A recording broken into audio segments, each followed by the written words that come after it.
السلام علیکم ویئرس، میں آپ کو اپنے چینل وزڈم ود سلمان فیض پہ خوش آمدید کہتا ہوں۔ جیسا کہ آپ کو معلوم ہے کہ ہماری اس چینل پہ ترجمہ قرآن کا ایک کورس جو ہے وہ کرایا جا رہا ہے، جو اس میں ہم لوگوں کو ایسے قرآن سکھا رہے ہیں کہ جیسے ایک بچہ لینگویج سیکھتا ہے، کہ جس میں اس نے نہ ہی کوئی اسکول جوائن کیا ہوتا ہے اور نہ ہی اس نے کوئی گرامر پڑھی ہوتی ہے، لیکن وہ لینگویج جو ہے وہ سمجھنا شروع ہو جاتا ہے۔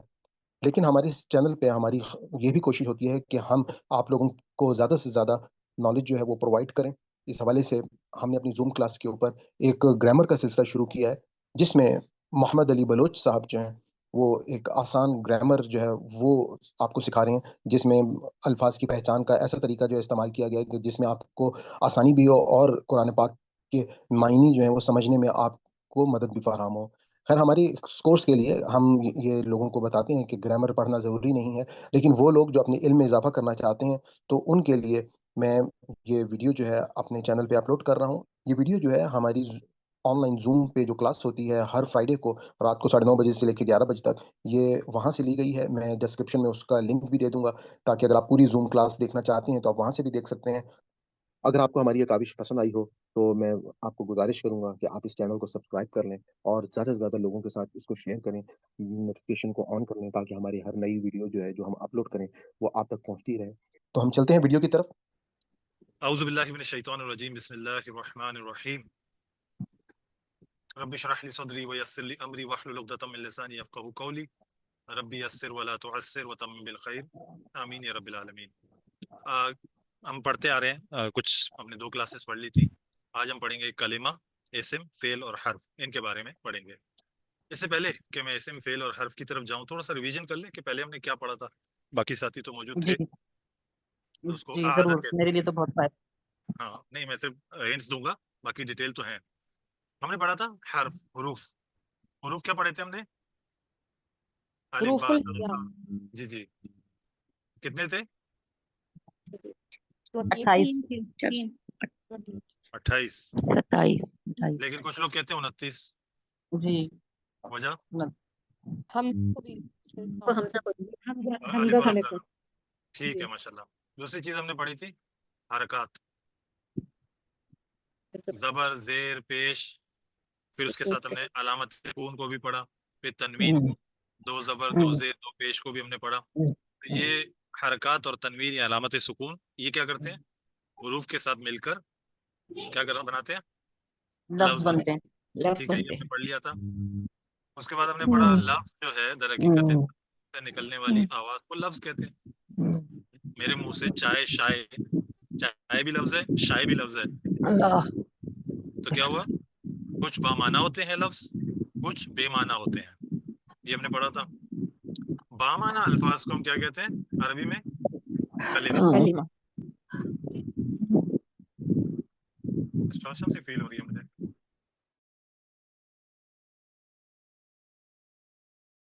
ابھی بھائی وہ مائک اپنا اوپن کیجیے گا۔ جی جی، تو بامعنی الفاظ کو کلمہ کہتے ہیں، یہاں تک ہم نے پڑھ لیا تھا۔ اب اس سے آگے آخری جو ڈیفینیشن ہم نے پڑھی تھی وہ کیا پڑھی تھی؟ کلمے کی اقسام۔ ہم نے یہ پڑھا تھا جب بھی کسی زبان میں بامعنی الفاظ کی گروپنگ بناتے ہیں تو کیا کرتے ہیں؟ ان کی مطلب کوئی بامعنی الفاظ ہوتے ہیں کو مرتب کرنے کے لیے گروپنگ بنائی جاتی ہے۔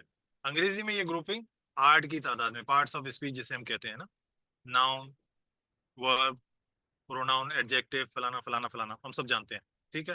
جبکہ اردو اور عربی میں یہ تعداد کتنی ہے؟ 3 ہے۔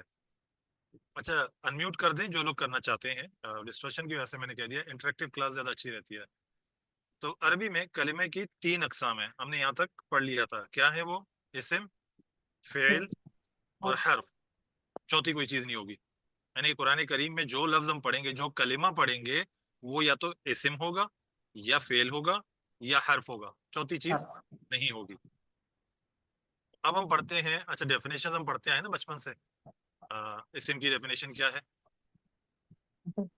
کسی شخص کا نام، چیز کا نام، جگہ کا نام، کوئی صفت، ایڈجیکٹو، یا عربی میں ایک اضافہ ہے، کام کے نام کو بھی اسم کہتے ہیں عربی میں۔ مثال کے طور پہ مارنا اردو میں کیا ہے؟ فعل۔ فعل ہے، لیکن عربی میں یہ مارنا جو ہے نا اسم ہے۔ تو اس کو کہتے ہیں مصدر، کام کے نام مصدر کہتے ہیں۔ جب آپ دیکھتے لکھنا ہیں پڑھنا، ہاں لکھنا پڑھنا جیسے بھی اس میں چلا گا۔ جی یہ لکھا ہوا ہے نا پڑھنا لکھنا، نون الف نا پہ جتنے بھی ختم ہوتے ہیں نا اردو میں، یہ عربی میں جی جب جی ٹرانسلیٹ کریں گے تو ان کا یہ ہے کام کے نام، اور یہ اسم ہے. یہ فیل کب ہوں گے؟ وہ کلمہ اور جائیں گے جس میں کسی کام کے کرنے کام یا کا واقع قدیم ہونے میں زمانہ بھی موجود، زمانے کی قید کے ساتھ پڑھے جی. اس میں زمانہ ملے گا ہمیں. جیسے میں نے کہا نا مارنا اسم ہے، لیکن اگر میں کہوں گا مارا تو یہ فیل ہو جائے گا. کیوں؟ فیل ہو ماضی آ گیا نا اس میں، مارتا ہے مستقبل آ گیا، تو یہ جو ہے فیل ہو جاتا ہے. اگر مارنا صرف کہوں گا تو یہ کیا ہوگا؟ یہ اسم ہے، کیونکہ اس میں کام تو ہے لیکن زمانہ نہیں ہے. اس کام کے نام کو مصدر کہتے ہیں عربی میں. آپ نے دیکھا ہوگا نا کہ کہیں پر فیل آتا ہے اس کے بعد دو زبر کے پاس اس کا نام بھی آ جاتا ہے. آگے چلتے ہیں. کیا تین چیزیں کیا تھیں؟ اسم، فعل اور ہر اچھا اس حرف کو کنفیوز مت کیجیے گا حروف الہجا سے، وہ حروف الگ ہیں. یہ حرف کیا ہوتے ہیں؟ فی، چمچ چلانا ہے. سوری مثلا حرف ہے. اچھا سوری، اچھا حرف جو ہے جیسے ہم کہتے ہیں نا فی، لی، اور اسی طرح کے بہت سارے حروف ہم استعمال کرتے ہیں نا، یہ حروف ہیں. وہ حروف الہجا ہیں. یہ کیا کرتے ہیں؟ اس کے اپنے معنی تو ہوتے ہیں، حرف کے اپنے معنی ہوتے ہیں لیکن واضح نہیں ہوتے جب تک کہ وہ کسی اور کلمے کے ساتھ مل کر نہ آ جائیں. میں جیسے کہ اردو میں کہوں گا پر ایک حرف ہے، میں 100 دفعہ پرت کہہ دوں، رٹ لگا دوں، تو کیا ہوگا؟ پر کا مطلب سمجھ میں آ رہا ہے آپ کو؟ آپ مجھ سے کہیں کیا پر، لیکن میں کہوں گا کرسی پر، فوراً سمجھ میں آ جائے گا. تو حروف اپنے معنی رکھتا ہے لیکن جب کسی کلمے کے ساتھ جڑ کر آتا ہے تو واضح کرتا ہے، ورنہ معنی سمجھ میں نہیں آتا. میں کہوں گا فی، آپ کہیں گے کیا فی؟ میں کہوں فی غرفت، کمرے میں، تو تب بات جا کے سمجھ میں آتی ہے. بہرحال اب اسم، فعل اور حرف، سب سے پہلے ہم اسم کو سمجھ لیتے ہیں. یہ ہماری آخری سلائیڈ ہے، بہت ٹائم لے لیا. عربی زبان میں استعمال ہونے والے کسی اسم کے بارے میں اس وقت تک ہم اس کو نہ لکھ سکتے ہیں، نہ پڑھ سکتے ہیں، نہ سمجھ سکتے ہیں جب تک کہ ہمیں چار باتیں معلوم نہ ہو جائیں. کہ اسم کی وہ چار چیزیں ہیں ہمیں معلوم ہوں گی تب ہم ڈیسائیڈ کر سکتے ہیں اس کو کیسے استعمال کرتے ہیں. اب وہ چار باتیں کیا ہیں؟ اسم کا معرفہ یا نکرہ ہونا، اردو میں بھی ہے نا جی جی معرفہ اور نکرہ، اس میں خاص اور اس میں عام. جی اس کو کہتے ہیں وسعت، کیپیسٹی.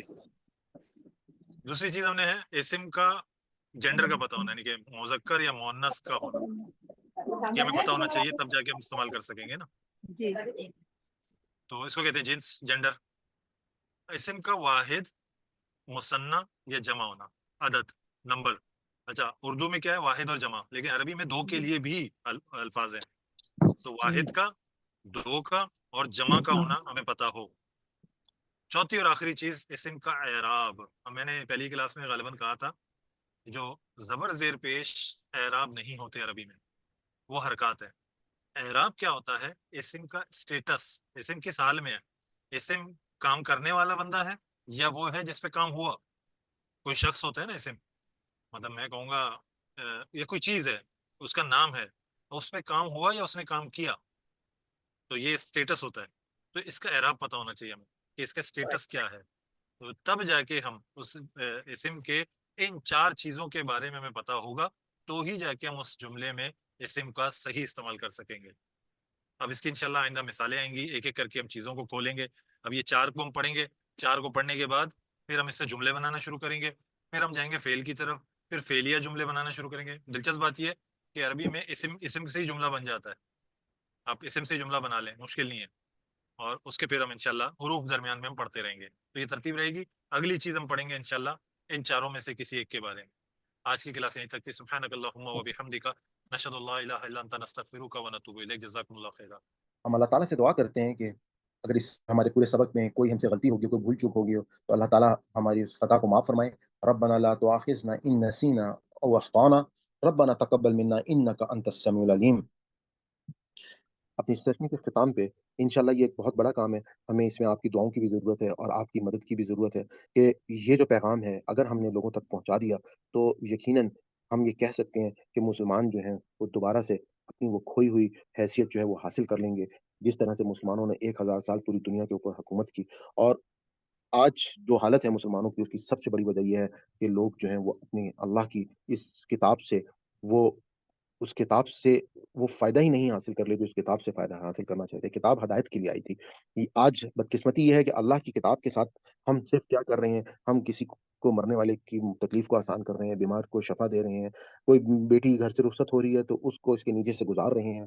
اس کے علاوہ ہم کوئی ایصال ثواب کے لیے اس کو پڑھ رہا ہے، کہیں پر کوئی اس کو برکت کے لیے پڑھ رہا ہے، لیکن ہدایت کے لیے بہت ہی کم جو ہے وہ تعداد ہے. میں ایک کالج میں پروفیسر رہا ہوں. میں اپنے اسٹوڈنٹس سے جب بھی پوچھتا تھا کہ آپ میں سے کتنے لوگوں نے قرآن پاک کو پڑھا ہے، تقریباً سب کا ہاتھ کھڑا ہو جاتا تھا. لیکن جب میں یہ پوچھتا تھا کہ کتنے لوگ ایسے ہیں جنہوں نے سمجھ کر قرآن پاک کو پڑھا ہے، تو شاید کوئی ایک کا یا دو کا ہاتھ جو ہے وہ واپس رہ جاتا تھا. خیر یہ بات تو میں آج سے آپ کو تقریباً 20-25 سال پہلے کی بتا رہا ہوں، لیکن آج کے دور میں جس دور میں آپ موجود ہیں الحمدللہ لوگوں کو یہ شعور جو ہے وہ آنا شروع ہو گیا. خاص طور پہ سوشل میڈیا کی مدد سے لوگ جو ہے وہ دین کے بہت قریب ہوتے جا رہے ہیں، کیونکہ یہ دین جو ہے وہ ان تک آسانی سے پہنچ رہا ہے. تو میں اجازت چاہتا ہوں. آج آپ کا بہت بہت شکریہ. اللہ حافظ. انشاءاللہ نیکسٹ ویڈیو میں آپ سے ملاقات ہوتی ہے.